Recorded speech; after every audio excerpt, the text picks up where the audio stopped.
আবার একটা রান্নার ভিডিও নিয়ে চলে আসলাম বন্ধুরা। ডুগরু বেলে রান্না করব। এটা তোমরা সবাই যে লোদ ছাড়াতে হয়, একটু আটা দিয়ে ধোবে, না গরম জল দিয়ে ধোবে, উষ্ণ গরম জল দিয়ে।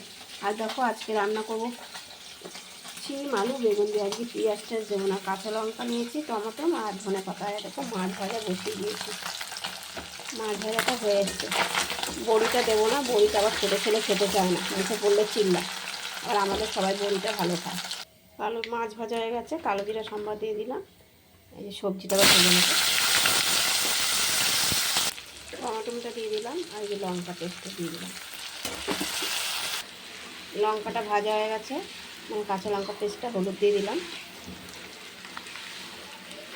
একটুখানি কাশ্মীর লঙ্কার গুঁড়ো দিয়ে দিলাম, লবণ দিয়ে দিলাম। আর মশলাটাকে ভালো করে কষিয়ে নিই। মশলাটা দেখো কষানো হয়ে গেছে, এবার মাছটা দিয়ে হালকা একটু কষাবো, তারপরে জল দিয়ে দেবো। কষানো হয়ে গেছে, জল দিয়ে দিলাম, আলুটা সিদ্ধ হলে রান্নাটা হয়ে এসছে। এরকম চিনি দিয়ে দিলাম, আর একটু ধনে পাতা দিয়ে দিলাম। এখনই নামিয়ে দেবো, একটুখানি ঝোল রাখবো।